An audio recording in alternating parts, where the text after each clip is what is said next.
Hello everyone, আসসালামু আলাইকুম। Welcome back to my channel. আজকের পর্বে আপনাদেরকে আমি তৈরি করে দেখাবো নরম তুলতুলে হেলদি পাউরুটি। যাদের পাউরুটিটা পারফেক্ট হয় না তারা এই রেসিপিটা স্কিপ না করে পুরাই দেখবেন। আর এই ব্রেডটা আমি চুলায় তৈরি করে দেখাবো। যে কেউ যখন তখন পারফেক্টভাবে এই বেকার স্টাইলের পাউরুটিটা তৈরি করতে পারেন। আশা করছি আমার আজকের এই রেসিপিটা আপনাদের ভালো লাগবে। ভালো লাগলে প্লিজ সাবস্ক্রাইব করার জন্য অনুরোধ রইল। চলুন তাহলে রেসিপিটি দেখে নেওয়া যাক। প্রথম দিয়ে নিচ্ছি 1 কাপ পরিমাণ কুসুম গরম দুধ, আরও দিয়ে দিচ্ছি 1/4 কাপ পরিমাণ চিনি। চিনি এবং দুধটাকে দরকার ইস্টটাকে অ্যাক্টিভ করতে, আর অবশ্যই দুধটা হালকা গরম হতে হবে। আমি আজকে ব্যবহার করেছি 1 চা চামচ ইনস্ট্যান্ট ইস্ট। আপনারা চাইলে একই পরিমাণে ড্রাই ইস্টটা ব্যবহার করতে পারেন। এবার সব কিছুকে একটু ভালোভাবে মিশিয়ে নেওয়ার পর 5 মিনিটের জন্য ঢেকে রাখবো। 5 মিনিট পর ইস্টটা অ্যাক্টিভ হয়ে গেছে। এবার একটা স্প্যাচুলার সাহায্যে আমি সব কিছু আবারও একটু মিশিয়ে নিচ্ছি। এই পর্যায়ে আমি 2 কাপ পরিমাণ ময়দা দিয়ে দিব। লবণ দিয়ে দিব 1/2 চা চামচ পরিমাণ, বা স্বাদ অনুযায়ী দিতে পারেন। এবার লবণটাকে একটু ভালোভাবে মিশিয়ে নেওয়ার পর স্প্যাচুলার সাহায্যে সব কিছু একটু ভালোভাবে মিশিয়ে নিচ্ছি।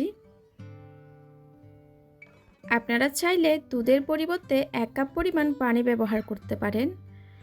দুধ দিলে টেস্টটা একটু ভালো আসে, এজন্য আমি আজকে দুধ ব্যবহার করছি।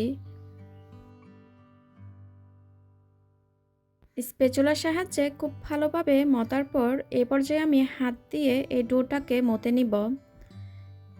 3 থেকে 4 মিনিট মতার পর অনেক স্টিকি ভাব হবে। এ পর্যায়ে আমি দিয়ে দিব 3 টেবিল চামচ রান্নার সয়াবিন তেল। আপনারা চাইলে এই পরিমাণ গলানো বাটারও ব্যবহার করতে পারেন। আবারও আমি সব কিছুকে খুব ভালোভাবে মিশিয়ে নিব। অনেকে বলে থাকেন পাউরুটি তৈরি করতে গেলে ইস্টের একটা গন্ধ হয়। 1 কাপ ময়দার সাথে 1/2 চা চামচ পরিমাণ ইস্ট ব্যবহার করবেন। এর চেয়ে বেশি যদি ইস্ট ব্যবহার করেন তাইলে ইস্টের গন্ধ হবে। আমি আজকে এই পাউরুটিটা তৈরি করতে 2 কাপ পরিমাণ ময়দা ব্যবহার করেছি, এজন্য 1 চা চামচ ইস্ট নিয়েছি। যারা আমার চ্যানেলে নতুন এসেছেন প্লিজ সাবস্ক্রাইব করার জন্য অনুরোধ রইল।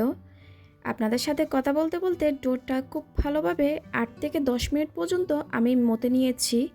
এবার 1/2 চা চামচ তেল দিয়ে ডোটাকে আমি একটা বলের শেপ দিয়ে দিলাম। এবার একটা র্যাপিং পেপার দিয়ে ঢেকে আমি রেখে দিব 1 থেকে 1.5 ঘন্টা পর্যন্ত। যতক্ষণ পর্যন্ত ডোটা ফুলে ডাবল হয়ে আসবে ততক্ষণ পর্যন্ত ঢেকে রাখতে হবে। আপনারা চাইলে ঢাকনা বা কিছু দিয়ে ঢেকে রেখে দিতে পারেন। আমি আজকে র্যাপিং পেপার দিয়ে ঢেকে রেখে দিচ্ছি। 1.5 ঘন্টা পর ডোটা ফুলে গেছে, দেখতেই পারছেন। এবার র্যাপিং পেপারটা তুলে নিয়ে আমি ডোটার থেকে বাতাস বের করে দিচ্ছি। এবার এই ডোটা দিয়ে আমি একটা রুটি বেলে নিব। আপনারা চাইলে বেলুন ব্যবহার করতে পারেন বা হাত দিয়েও করে নিতে পারেন। বেলুন দিয়ে আমি রুটির মতো করে নিয়েছি। একটা রুটি তৈরি করে নিলাম লম্বালম্বি করে, এটা গোল শেপ হবে না। এবার হাত দিয়ে আমি রোল করে নিচ্ছি, যেরকম আপনারা ঠিক স্ক্রিনে দেখতে পাচ্ছেন। রোল করার ক্ষেত্রে কিন্তু চেপে চেপে করতে হবে। রোল করা হয়ে গেছে, এবার যে প্যানে বেক করব ওইটাতে নিয়ে নিচ্ছি। মোল্ডে একটা বেকিং পেপার দিয়ে নিলাম। আমি কোনো তেল বা ঘি বাটার কোনো কিছু ব্যবহার করি নাই, একটা বেকিং পেপার দিয়েছি।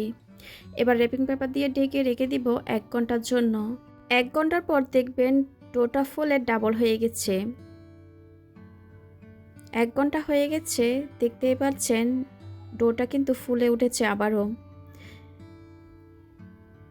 এবার চুলায় চলে যাব বেক করার জন্য। চুলায় আমি একটা পাতিল বসিয়ে দিয়েছি, পাতিলের নিচে একটা কাগজ বিছিয়ে দিলাম। পাতিলটা 10 মিনিটের জন্য প্রিহিট করে নিয়েছি।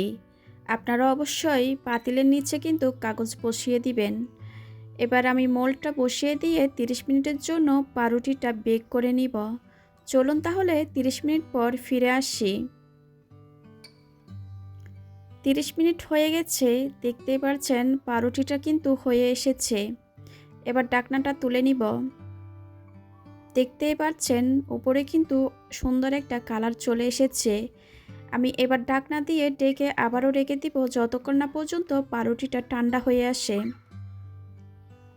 পাউরুটিটা ঠান্ডা হয়ে এসেছে, এবার মোল্ড থেকে ছাড়িয়ে নিব। এবার বেকিং পেপারটা তুলে নিব। আপনারা চাইলে মোল্ডে সরাসরি পাউরুটিটা দিয়ে বেক করে নিতে পারেন। আমি তোলার সুবিধার্থে বেকিং পেপারটা দিয়েছি। আমার রেসিপিটা যদি আপনারা হুবহু ফলো করেন, আপনাদের পাউরুটিটা একদম পারফেক্ট হবে। আমি আপনাদেরকে একটু স্লাইস করে দেখিয়ে দিচ্ছি।